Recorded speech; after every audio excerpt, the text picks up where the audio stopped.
My dear friends, life is not happening yesterday and it is not happening tomorrow. Life is happening now. Yet, most of us either live in the museum of the past or the mansion of the future. We keep replaying old regrets like a broken cassette, or we keep fast forwarding our minds to future worries like a scratched DVD. But in both cases, we miss the live show of life that is happening right now. Think about it. When you are eating a delicious meal, but your mind is busy scrolling through old memories or worrying about an exam or office deadline, are you really tasting the food? No. The body is present, but the mind is absent. True joy comes only when both body and mind meet in the same place. In the present moment, living in the now doesn't mean we should forget the past or ignore the future. The past is a teacher, the future is a vision, but the present is a gift. That is why it is called the present. When we truly learn to live in the now, every moment becomes meaningful, relationships become deeper, stress reduces, and life feels lighter. The power of now is not about doing something extraordinary. It is about living ordinary moments extraordinarily well.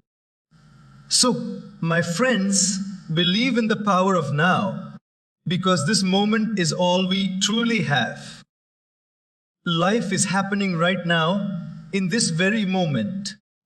Yet, most of us are either busy dragging the weight of the past or anxiously jumping ahead to the uncertainties of the future.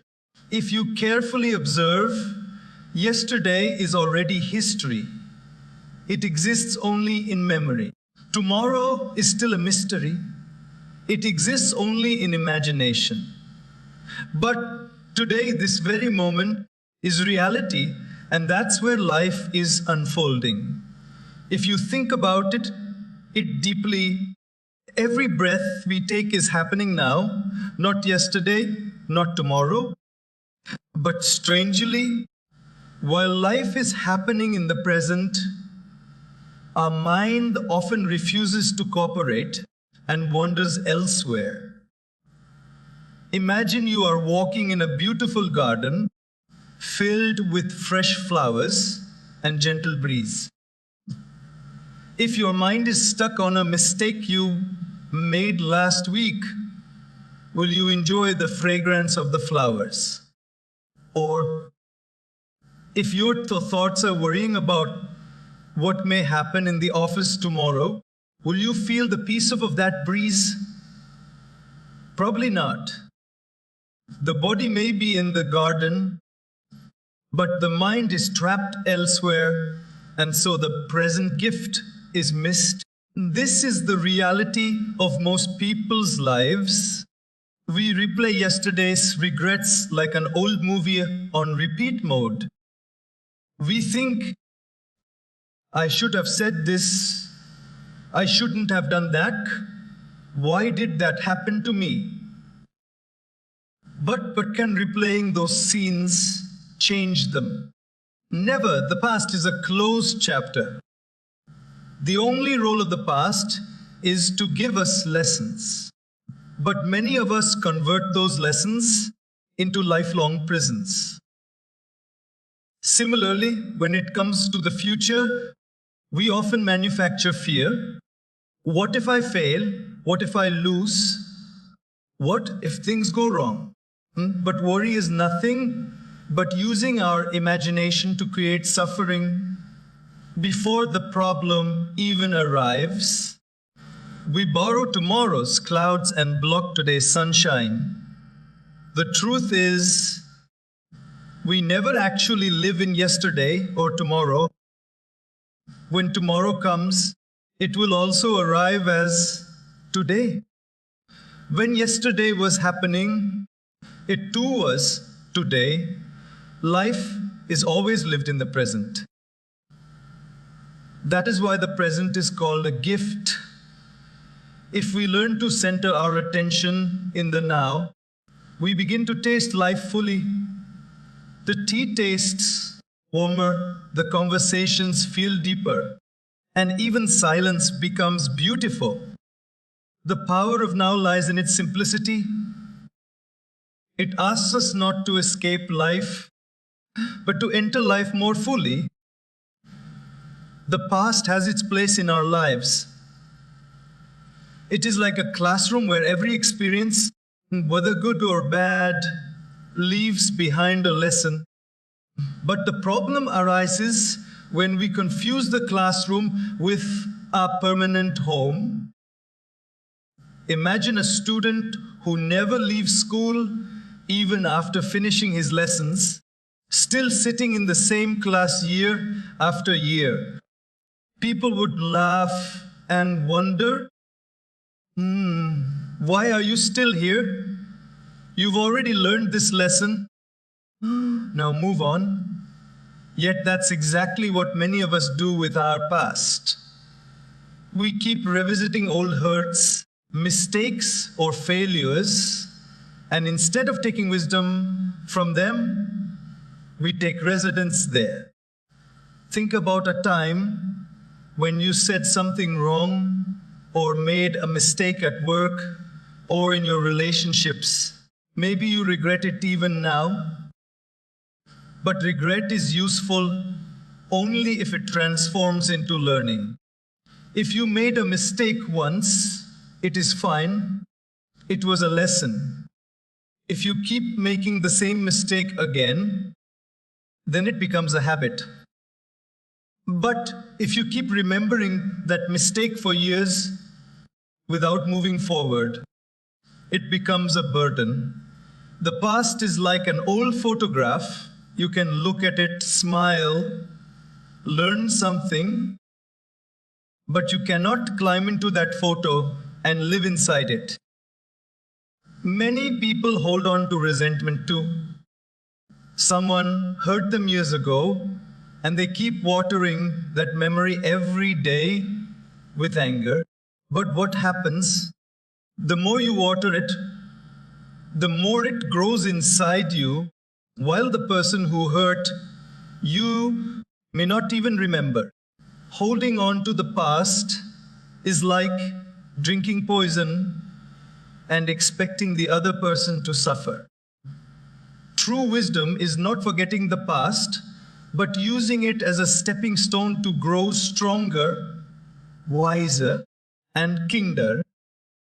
On the other side, some people are stuck not in painful memories, but in glorious ones. They keep talking about their old achievements. Back in college, I was the best. Years ago, I did this. Once upon a time, I was great.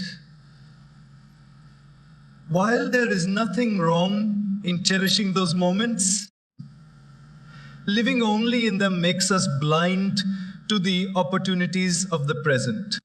It's like a retired athlete who keeps replaying old victories but forgets that life has many more races to run, different ones, maybe not on the track but in relationships, career, or personal growth. The healthiest approach to the past is balance. We neither glorify it nor condemn it. We accept it as a teacher. Teachers don't follow you forever. They give you lessons, and then you move ahead. Similarly, the past gives lessons through experience, but then it asks us to live in today. If we keep turning around and staring behind us, how will we notice the road ahead?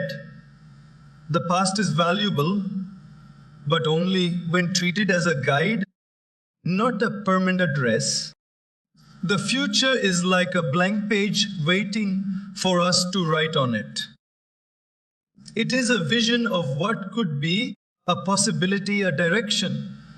But unfortunately, instead of treating the future as an opportunity to shape, many people treat it as a monster to fear.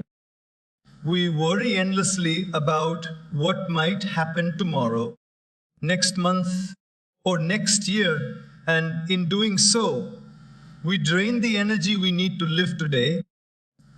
Worry is nothing but using our imagination against ourselves. The very mind that could dream, create, and innovate gets hijacked to manufacture fear about events that may never even happen. Think about it. How many times in your life have you worried about something that eventually didn't even occur? Maybe you stayed awake all night before an exam, imagining failure, only to realize the next day that the paper was easier than you thought. Or perhaps you worried about a meeting with your boss, imagining criticism, but ended up receiving appreciation. Most of the things we fear live only in our heads, not in reality, yet the body reacts as if they are real. That is the power of the mind. It can make us suffer more in imagination than we ever suffer in reality. The future should be a vision, a canvas for us to paint our dreams upon, not a prison for our worries. Having goals, making plans, and preparing wisely for tomorrow is important. A farmer plants seeds today with the vision of harvesting crops tomorrow. A student studies with the vision of success in the future. A parent saves money with the vision of providing security for their children. These are positive uses of the future. But when vision turns into obsession, when preparation turns into panic, we lose balance. Imagine a person trying to cross a bridge. Instead of focusing on each step, he keeps worrying. What if the bridge collapses? What if I slip? What if the wind blows me away? He might be so consumed by fear that he forgets to take careful steps and ends up stumbling. Worry does not prepare us for tomorrow. It paralyzes us today. Preparation is intelligent, but panic is destructive. The secret is to plan wisely for the future, but live fully in the present, because the present is the only tool we have to shape tomorrow. The future is not meant to be feared, it is meant to be envisioned. If we fill it with worry, we waste it before it even arrives. But if we fill it with hope, effort, and positivity, it becomes a field of endless possibilities.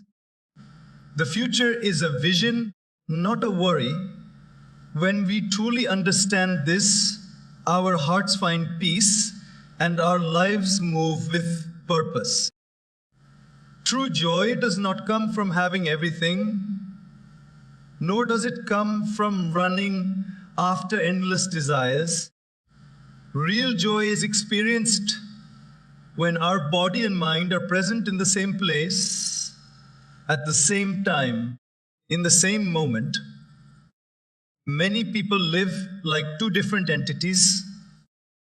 Their body is doing one thing, but their mind is wandering elsewhere. You may have noticed this in yourself, sitting at the dinner table with your family, but your mind is busy drafting tomorrow's to-do list or lying in bed at night. But instead of resting, the mind is replaying old conversations. In such moments, the body is present, but the mind is absent, and joy escapes us. Think about a simple activity like drinking tea.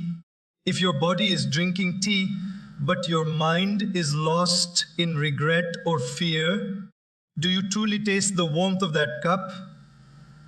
Most likely not. But if you pause, take the cup in your hand, breathe in the aroma, feel the warmth, and sip it slowly with gratitude, suddenly that simple act becomes an experience of joy. The difference is not in the tea. It is in where your mind is. When body and mind unite in the now, even ordinary things feel extraordinary. Children are great teachers of this truth. Watch a child play with a toy. Their entire being is immersed in that moment. They are not worried about yesterday's mistakes, nor are they anxious about tomorrow's responsibilities. They live so fully in the now that even the smallest thing, a toy, a butterfly, a splash of water, fills them with delight. As adults, we lose this ability because our mind is always running somewhere else.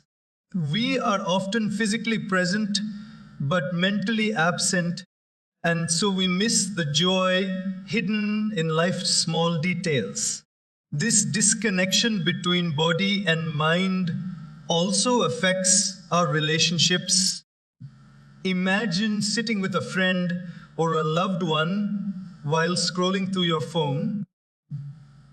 The body is there, but the mind is elsewhere. The person in front of you feels ignored, the connection weakens, and the moment is wasted. But when you look into their eyes, listen with attention, and give your presence fully, a deep joy arises, not just for them, but for you as well. Joy is not about the activity, it is about how present we are in the activity. The greatest richness of life is not in collecting things, but in collecting moments. And moments become rich when the body and mind meet in the now. When we eat, we truly taste. When we walk, we truly feel the ground. When we talk, we truly connect. This union of body and mind in the present is the key to experiencing authentic joy. Life is not always about grand achievements, awards, or milestones. In fact, life mostly consists of simple, everyday activities, things we often take for granted. Eating a meal, walking on the road, sitting with a friend, or simply breathing. But the tragedy is, we rush through these moments as if they are unimportant, only to realize later that they were the very essence of living. When we learn to give our full attention to the present, even the most ordinary activities transform into extraordinary experiences. Take eating, for example. In today's fast-paced world, people often eat while scrolling through their phones, watching television, or worrying about deadlines. The body consumes food, but the mind is somewhere else. As a result, the meal becomes just another task to finish rather than a nourishing experience. But when you slow down, notice the colors on your plate, savor the flavors, and feel gratitude for the food, the same act of eating becomes sacred. Food doesn't just fill the stomach. It fills the heart with contentment when received mindfully. Walking is another simple act we ignore. God, most people walk while thinking about where they are heading or what will happen when they get there. They rarely notice the rhythm of their steps, the feel of the ground beneath, the sound of birds, or the flow of the breeze. Yet, when you walk with awareness, each step feels like a prayer, grounding you in the present moment. Suddenly, walking is no longer a mechanical act. It becomes a meditation, a chance to feel connected to life itself. Even talking, something we do every day, gains depth when done fully. How often do we listen half-heartedly, preparing our reply even before the other person has finished speaking? Conversations then become shallow exchanges rather than meaningful connections. But when you are truly present, listening carefully, noticing emotions, responding from the heart, then even a few minutes of conversation can leave both people uplifted. Talking with presence becomes not just communication, but communion.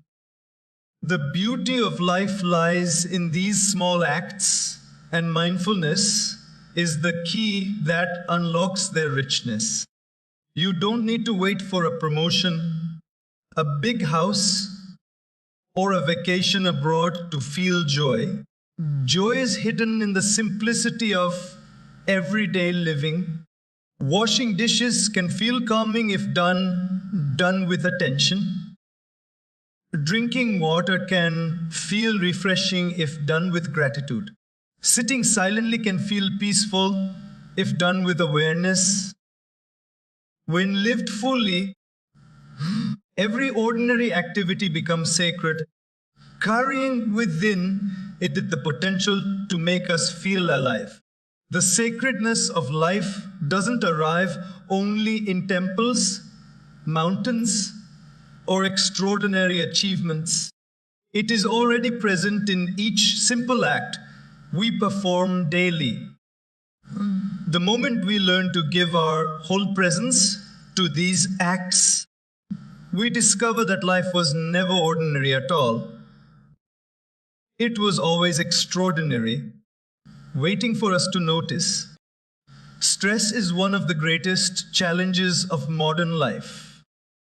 People often say, I am stressed because of work, family, or money.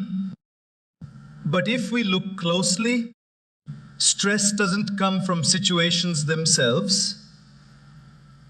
It comes from the way the mind travels between the past and the future.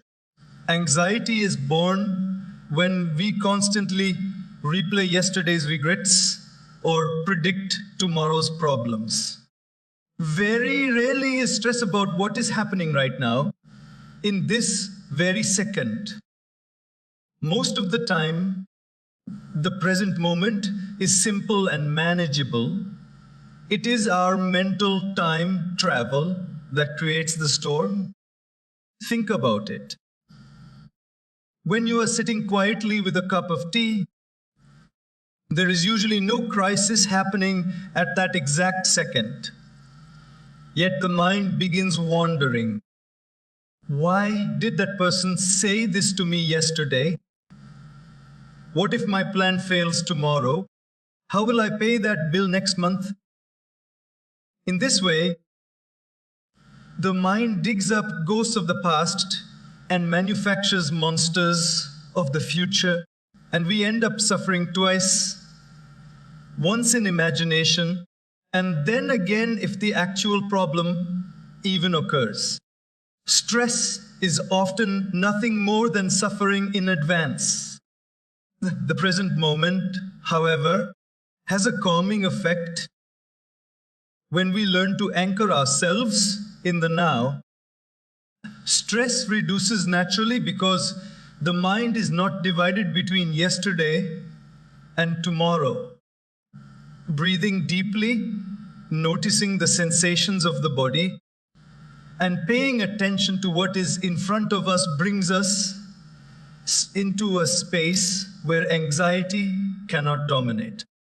For instance, if you are walking, simply focus on your steps, the ground beneath you, the air around you. Suddenly, the weight of imagined problems begins to fade because the mind cannot be in two places at once. When it is here, stress dissolves. Science also supports this. Studies show that mindfulness practices, like meditation, deep breathing, or even simply paying attention to daily tasks, lower stress hormones in the body. But beyond science, personal experience tells us the same. When we are absorbed in the present moment, listening to music, watching a sunset, playing with a child, we feel light, relaxed, and free from worry. Why? Because during those moments, the mind stops dragging us into the past or pushing us into the future. This doesn't mean problems don't exist. Challenges are real, but when faced from the present, they are tackled one step at a time.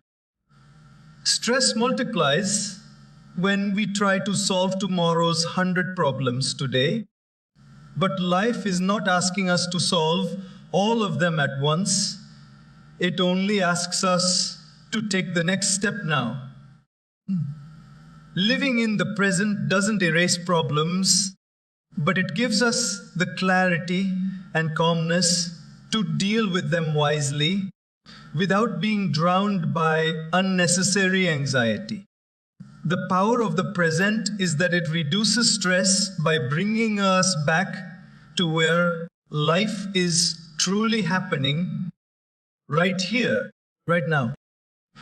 Relationships are not strengthened by expensive gifts, fancy dinners, or long speeches alone. What truly nourishes, then, is the quality of presence we bring into them. When we are fully present with someone, giving our undivided attention, love naturally grows deeper. Sadly, in today's fast-paced world, presence is often missing. Families sit together at the same table, but everyone is lost in their phones. Friends meet, but half the time is spent scrolling through social media.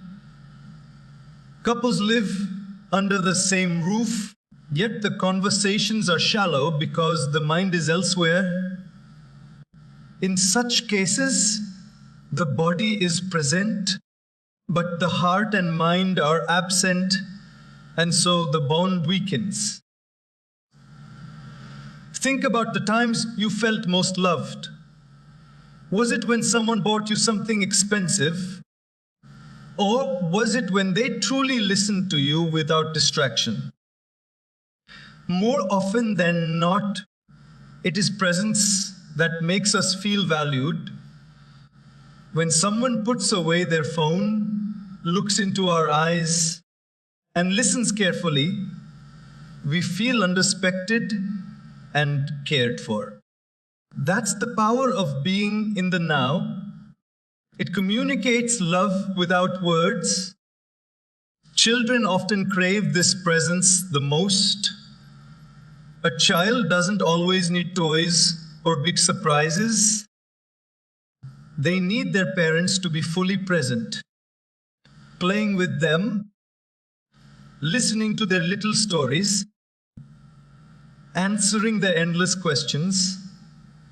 When parents are too distracted by work or gadgets, the child may feel ignored, even though the parent is physically there. On the other hand, even 10 minutes of undivided presence can create a memory that lasts forever. Relationships thrive not on the length of time we spend together, but on the depth of attention we give during that time. The same applies to friendships. Two friends may meet once in a year, but if they are fully present in those hours, sharing, laughing, and listening, the bond feels alive and unbroken. But friends who meet often yet remain distracted may slowly drift apart. Presence adds quality to relationships, and without it, even quantity of time becomes meaningless. In romantic relationships, too, presence is the most precious gift. Many arguments between partners begin not because of lack of love, but because of lack of attention. One partner may feel unheard, unseen, or unvalued. By simply being present, listening without judgment, responding with care, and focusing fully on the moment, half the problems in relationships could dissolve. Relationships are like plants. They don't just need water and sunlight, they need attention. Neglect them and they wither. Nurture them with presence and they blossom. Living in the now allows us to give this attention, making our relationships not only survive, but truly flourish. Presence is the invisible thread that strengthens love, trust, and connection. And when we offer it wholeheartedly, relationships grow beyond measure.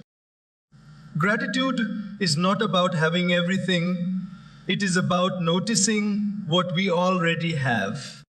But the challenge is, many of us are so lost in memories of the past or dreams of the future that we overlook the blessings right in front of us. When the mind is wandering, it misses the small gifts that life offers every single day. Gratitude comes alive only in the now, because the present moment is where blessings are experienced, not remembered or imagined. Take something as simple as breathing. We do it thousands of times a day, yet hardly ever notice it. Only when we are unwell or struggling for breath do we realize its value. If we pause for a moment, become mindful of our breath, and feel the miracle of air filling our lungs, suddenly gratitude arises. In that small act of awareness, something ordinary transforms into a source of wonder. The same is true for many things around us. A warm meal on the table, the comfort of a bed, the sound of laughter, the smile of a loved one. These are blessings we often rush past in search of something bigger. But when we slow down and live in the now, we begin to see how abundant life already is.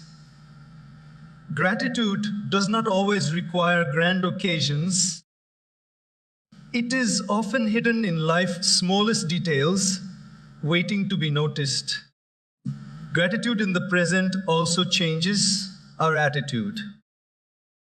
A person who constantly compares their life with others or worries about what they don't have will always feel dissatisfied. But someone who pauses to notice the blessings of today, a roof to sleep under, food to eat, people to care for them, will naturally feel content. Contentment is not about having more, but about appreciating what is already here. That appreciation grows only when we are present enough to see it. Even challenges can become opportunity for gratitude when we live mindfully in the now. Instead of saying, "Why is this happening to me?" we can ask, "What is this teaching me?" In the middle of difficulties, there may still be something to value, a lesson learned, a strength discovered, or a support system revealed. Gratitude doesn't deny problems. It balances them by reminding us of what still remains good. Gratitude also deepens our relationships.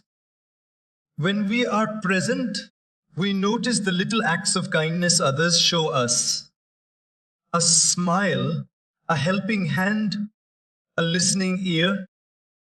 Instead of taking them for granted, we acknowledge them. That acknowledgement strengthens bonds and spreads positivity. Gratitude is like sunshine. The more we shine it on others, the warmer everything becomes. Living in the present opens our eyes to the richness of life. The now is filled with countless blessings, but we only recognize them when we stop running between yesterday and tomorrow. Gratitude is not a list we write once a year. It is a daily practice of noticing, feeling, and appreciating the gifts life is offering us in this very moment. Resilience is not about never facing difficulties.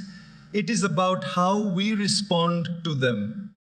Life will always present challenges, sometimes small, sometimes overwhelming. The weight of those challenges often feels unbearable, not because of what is happening right now, but because of how much we pile onto the moment by thinking too far ahead. When we look at the whole mountain we need to climb, it feels impossible. But if we focus only on the step we are taking today, the mountain becomes manageable.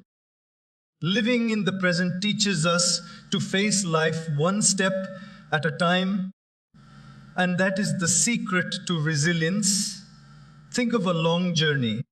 If someone tells you to walk 500 miles, your mind might immediately panic. But if someone simply says, take this step now, and then the next one after that, the task feels lighter.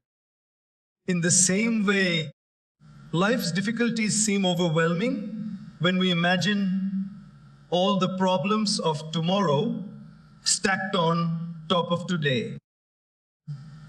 But when we center ourselves in the present, we realize we only need to handle the challenge right in front of us. And when we do that consistently, step by step, we eventually overcome even the biggest hardships. Take students, for example. Many of them stress not just about the exam tomorrow, but about their entire future career. They think, what if I fail? What if I don't get a job? What if my whole life collapses? Instead of focusing on the chapter in front of them, they burden themselves with worries of years ahead. But if they bring their attention back to the present, studying one concept at a time, they prepare more effectively and reduce unnecessary fear. This same principle applies to every area of life. Resilience grows in the soil of presence. When a crisis strikes, our mind can easily spiral into, what if everything goes wrong? But if we take a deep breath and focus on, what can I do now? We gain strength. The present moment always offers a manageable action, even if small. In grief, it might be to cry and allow healing. In financial struggle, it might be to take one practical step to save or earn. In relationships, it might be to have one honest conversation today. These small steps build resilience far more than drowning in the fear of the whole journey. Nature shows us this too. A river doesn't carve its path by rushing all at once. It flows steadily, drop by drop, moment by moment, until even the hardest rock is shaped.